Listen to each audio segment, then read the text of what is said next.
અરે આક્ષેપ કરનારાઓને મારે જવાબ આપવો છે કે હું ઝેર પીને મરી જાઉં પરંતુ ખેડૂતોનો 1 રૂપિયો જિંદગીમાં ન લો.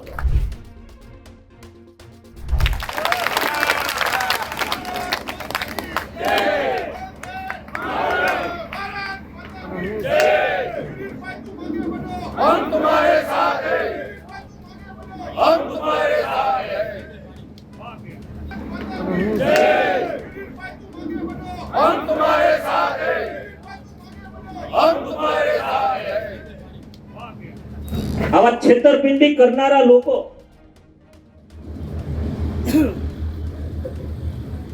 એને મેં સજા કરી છે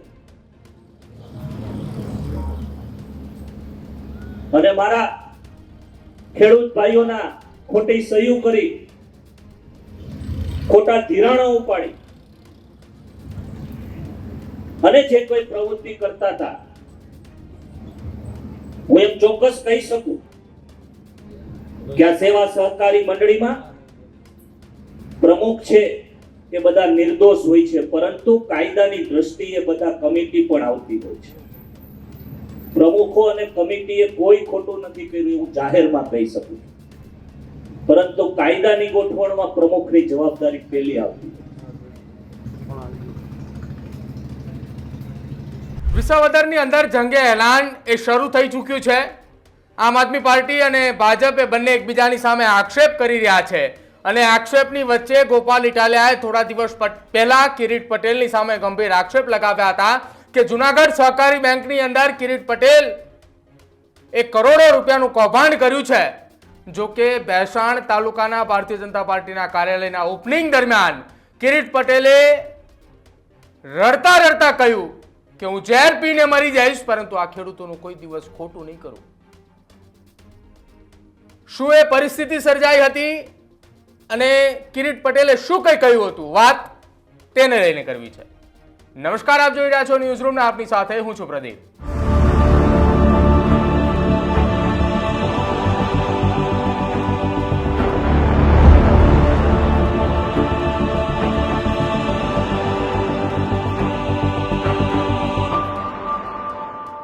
વિસાવદરની અંદર હવે ભારતીય જનતા પાર્ટી, કોંગ્રેસ અને આમ આદમી પાર્ટીએ તમામના ઉમેદવાર જાહેર થઈ ચૂક્યા છે. તમામે પોતાના ચૂંટણી પ્રચારમાં લાગી ચૂક્યા છે અને હવે આ તમામે રાજકીય પક્ષ એકબીજાની સામે ગંભીર આક્ષેપો કરી રહ્યા છે અને તેમના ઉમેદવારો એ પ્રચાર પ્રસારની અંદર પણ લાગી ચૂક્યા છે. ગોપાલ ઇટાલિયાએ થોડા દિવસ પહેલા વિસાવદર અને ભેસાણ પંથકના કેટલાક ખેડૂતોને સાથે લઈ જઈ જુનાગઢ કલેક્ટર કચેરી ખાતે એક રજૂઆત કરવા પહોંચ્યા હતા અને ત્યાં કહ્યું હતું કે જુનાગઢ સહકારી બેંકની અંદર ખેડૂતોનું કરોડો રૂપિયાનું કૌભાંડ એ જુનાગઢ સહકારી બેંકની અંદર થઈ ચૂક્યું છે. જો કે ત્યારથી લઈને અત્યાર સુધી લગભગ 10 દિવસ જેટલો સમય વીત્યો, પરંતુ કિરીટ પટેલે એક શબ્દનું નિવેદન નહોતું આપ્યું. કિરીટ પટેલ એ જુનાગઢના વિસાવદર વિધાનસભાની પેટા ચૂંટણીના ઉમેદવાર છે અને ગઈકાલે જ્યારે ભેસાણના કાર્યાલયનું ઓપનિંગ હતું એ દરમિયાન કિરીટ પટેલે આખી આ ઘટના મામલે પોતાનું મન તોડી અને જવાબ આપ્યો. કિરીટ પટેલે ભેસાણ વિસ્તારના લોકોને સંબોધન કરી રહ્યા હતા, ભારતીય જનતા પાર્ટીની વાત મૂકી રહ્યા હતા, કિરીટ પટેલે શું કંઈ કામ કરી રહ્યા છે તેને લઈને ચર્ચાઓ કરી રહ્યા હતા. જો કે આ તમામની વચ્ચે કિરીટ પટેલે ધ્રુસકે ને ધ્રુસકે રડતા રડતા કહ્યું કે હું મારા જીવનની અંદર ઝેર પીને મરી જઈશ પરંતુ હું ખેડૂતોનું ખોટું નહીં કરું. સહકારી મંડળીની અંદર હું છાતી ઠોકીને ગેરંટી આપીને કહું છું કે પ્રમુખે કોઈ દિવસ ક્યારેય કોઈ ખોટું કામ નથી કર્યું. આ શબ્દો એ કિરીટ પટેલના હતા. શું કહ્યું કિરીટ પટેલે? વિસાવદર વિધાનસભાની પેટા ચૂંટણીના ઉમેદવાર ભારતીય જનતા પાર્ટીના અને સાથે જ જુનાગઢ સહકારી બેંકના તેઓ એ ડિરેક્ટર, તેઓ પ્રમુખ પણ રહી ચૂક્યા છે. શું કહ્યું તેમણે એ સાંભળો પહેલા. અરે આક્ષેપ કરનારાઓને મારે જવાબ આપવો છે કે હું ઝેર પીને મરી જાઉં પરંતુ ખેડૂતોનો 1 રૂપિયો જિંદગીમાં ન લો.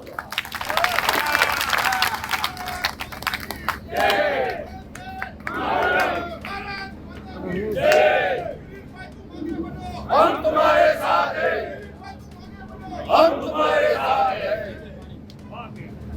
આવા છેતરપિંડી કરનારા લોકો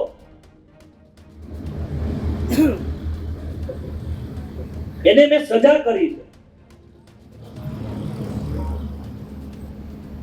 અને મારા ખેડૂત ભાઈઓના ખોટી સહી કરી, ખોટા ધિરાણો ઉપાડી અને જે કોઈ પ્રવૃત્તિ કરતા હતા, હું એમ ચોક્કસ કહી શકું કે આ સેવા સહકારી મંડળીમાં પ્રમુખ છે એ બધા નિર્દોષ હોય છે, પરંતુ કાયદાની દ્રષ્ટિએ બધા કમિટી પણ આવતી હોય છે. પ્રમુખો અને કમિટીએ કોઈ ખોટું નથી કર્યું એવું જાહેરમાં કહી શકું, પરંતુ કાયદાની ગોઠવણમાં પ્રમુખની જવાબદારી પહેલી આવતી. અરે આક્ષેપ કરનારાઓને મારે જવાબ આપવો છે કે હું ઝેર પીને મરી જાઉં, પરંતુ ખેડૂતોનો 1 રૂપિયો જિંદગીમાં ન લો.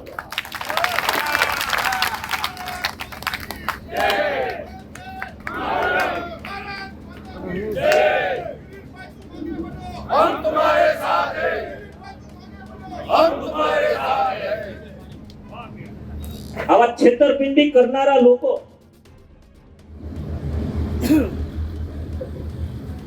એને મેં સજા કરી છે,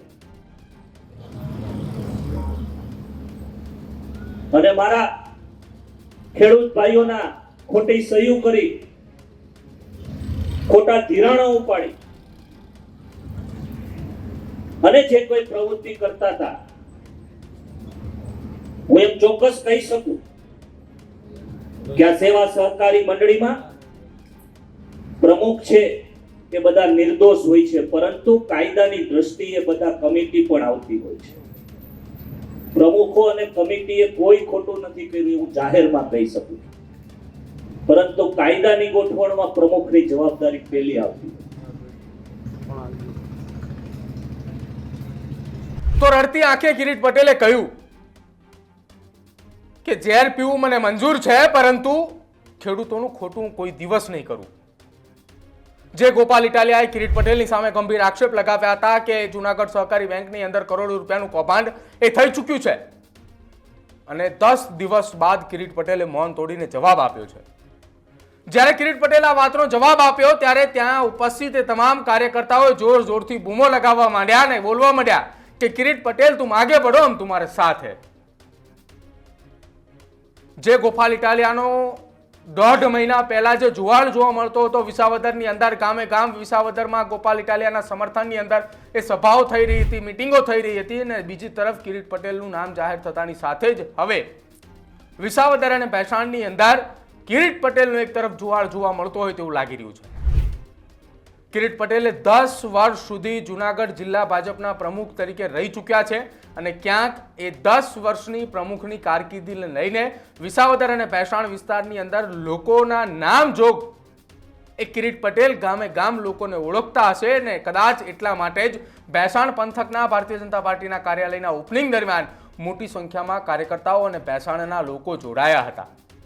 અને આ તમામની ઉપસ્થિતિની અંદર કિરીટ પટેલે 10 દિવસ બાદ મૌન તોડ્યું છે, અને મૌન તોડતાની સાથે જે કિરીટ પટેલે વાત કરી છે ત્યાં ઉપસ્થિત તમામ લોકોએ કિરીટ પટેલની સાથે કિરીટ પટેલના સમર્થનમાં કિરીટ પટેલના નામના નારા લગાવ્યા. તમારું શું માનવું છે કિરીટ પટેલના આ ખુલાસાને લઈ? શું આ ખુલાસા થકી આવનારા સમયમાં કિરીટ પટેલને વિસાવદર અને ભેસાણ વિસ્તારના લોકોનું મોટા ભાગનું સમર્થન એક જ ઝાટકે મળી જશે? જે ગોપાલ ઇટાલિયાના સમર્થનની અંદર 1 થી 1.5 મહિના પહેલાના સમયગાળા દરમિયાન એક જુવાળ જોવા મળતો હતો, એ જુવાળ હવે કિરીટ પટેલ રોકી શકશે? જયેશ રાદડિયા, કિરીટ પટેલ અને સાથે જ ભારતીય જનતા પાર્ટીની આખી એ સેના ગોપાલ ઇટાલિયાની સામે લડવા માટે મેદાને છે. ત્યારે હવે જોવાનું રહેશે કિરીટ પટેલનો આ માસ્ટર સ્ટ્રોક એ આવનારા સમયમાં કઈ રીતે મજબૂતાઈ સાથે ગોપાલ ઇટાલિયાની સામે લડત આપી શકે છે. આપનો અભિપ્રાય અમારા કમેન્ટ સેક્શનમાં જરૂર જણાવજો. જોતા રહેજો ન્યૂઝરૂમ. નમસ્કાર.